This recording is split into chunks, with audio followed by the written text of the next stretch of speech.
warahmatullahi wabarakatuh. Saya Muhammad Duli Pamungkas dari kampus Amikom Yogyakarta. Di sini saya ingin mewawancarai teman saya yang bernama Masur.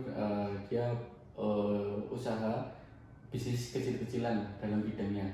Untuk selanjutnya saya ingin mempertanyakan kepada Mas Nur.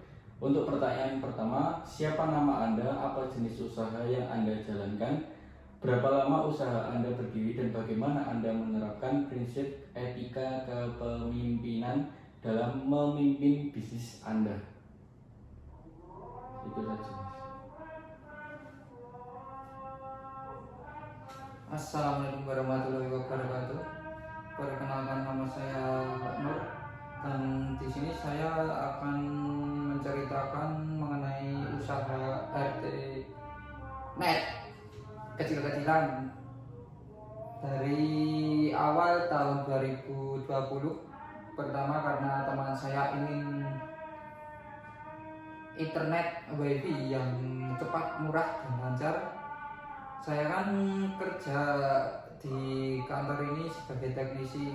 Saya di rumah inisiatif karena teman saya ingin punya internet murah, cepat. Dan waktu itu 2020 saya membuka itu pertama kali. Untuk pertama itu teman, lalu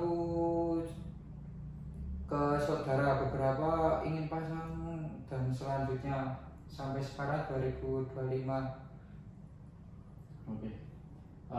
Untuk pertanyaan kedua, bagaimana cara Anda menangani konflik yang muncul dalam tim atau dengan mitra bisnis, dan apa strategi utama yang Anda gunakan dalam manajemen konflik? Mengenai konflik itu kita diskusikan bersama-sama kepada tim untuk solusi dan permasalahannya agar mencari jalan tengah. Dan beberapa klien kita harus juga kasih solusi tersebut untuk mencari jalan tengah yang menyelesaikan hal seperti trouble atau kekurangan hal apapun itu. Oke, Mas. Untuk pertanyaan ketiga, bagaimana proses pengambilan keputusan yang Anda lakukan dalam menghadapi situasi kritis yang berdampak pada kelangsungan bisnis?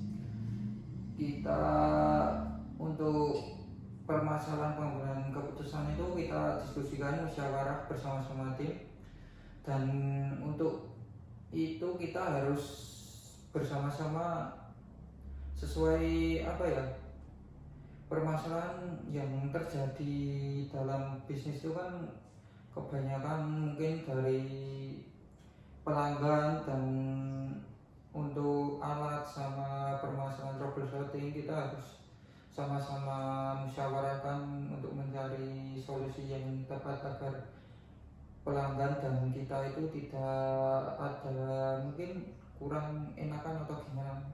Oke. Untuk pertanyaan keempat, bagaimana Anda memastikan koordinasi yang efektif dalam organisasi untuk mencapai tujuan bisnis yang telah ditetapkan? Untuk koordinasi kita harus sesuai SOP, terutama survei, di mana tata letak pelanggan terhadap pemancar kita harus sesuai pas, dan untuk itu kita cek terlebih dahulu, lalu kita jelaskan ke pelanggan mengenai nanti kekurangan atau kelebihannya secara berkala gimana gitu. Oke. Untuk pertanyaan 5, apa bentuk laporan pertanggungjawaban yang Anda gunakan untuk memantau dan melaporkan kinerja ke organisasi secara berkala?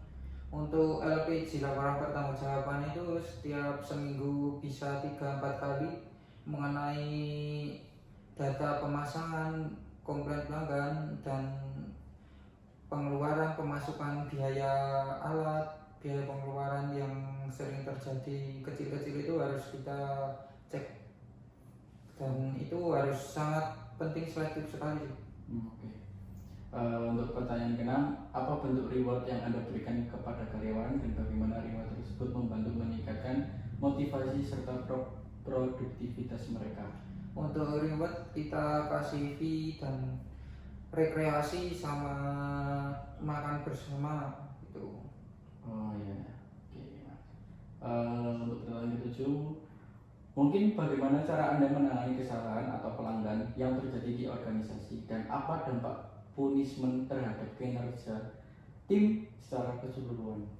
Untuk pelanggaran mungkin kita untuk kesopanan disiplin, karena pelanggan kita itu kadang minta apa ya, tepat waktu lah dalam pemasangan. Hari ini misal minggu hari ini jam segini harus tepat, sama mungkin beberapa detail-detail kerapian itu harus sangat sesuai SOP dan safety. Untuk permasalahan dampak itu mungkin kita tanyakan kepada teknisi yang bermasalah, mungkin harus kekurangannya gimana, kita tanyakan harus butuh apa gitu.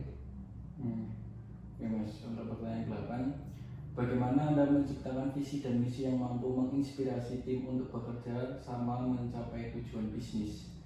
Untuk visi misi internet dari tetangga untuk tetangga, dan visi misi kita itu jujur, disiplin, dan perkembangan kita internet ke daerah terpencil, ke pelosok, biar semua masyarakat tersebut bisa merasakan layanan internet cepat untuk bisnis, sekolah, dan lain-lain. Oke. Untuk pertanyaan ke-9, apa pelajaran terbesar yang Anda dapatkan dari kegagalan dalam bisnis dan bagaimana hal tersebut memengaruhi gaya kepemimpinan Anda? Kegagalan mungkin sering terjadi karena awal kegagalan kan kesuksesan.